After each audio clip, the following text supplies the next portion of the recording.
Una notizia bomba è arrivata questa sera alle orecchie dei tifosi del Napoli, e preparatevi.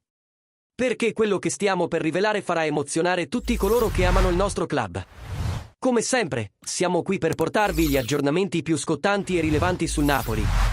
Per tenervi aggiornati su tutto ciò che accade dietro le quinte. Prima di tuffarci in queste fantastiche informazioni, cogliete l'occasione per lasciare il vostro like e iscrivervi al canale. In questo modo, sarete sicuri di non perdere nessuna notizia sulla nostra squadra. Ora passiamo agli affari. Qualcosa di enorme si sta articolando nei corridoi del Napoli.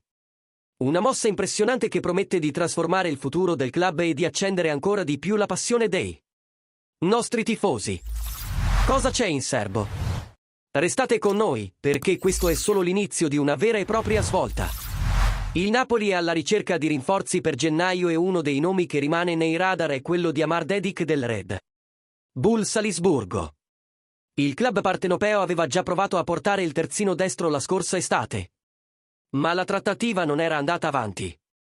Ora, a stagione iniziata e con Matteo Politano sovraccarico, Giovanni Manna, direttore sportivo del Napoli, vuole trovare una soluzione per dare più opzioni ad Antonio Conte. Tuttavia, i recenti contatti con il Salisburgo hanno portato uno shock. Il club austriaco ha alzato il prezzo di Dedić, chiedendo ora 30 milioni di euro, più bonus. Inoltre, l'entourage del giocatore ha chiesto uno stipendio di 3,5 milioni di euro all'anno, che ha fatto saltare dalla sedia Manna.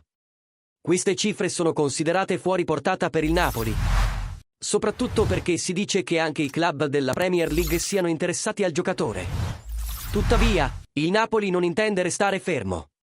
Manna sta vagliando altre opzioni, rivalutando gli accordi discussi in estate. E potrebbero esserci sorprese nel mercato di gennaio per rinforzare le fasce.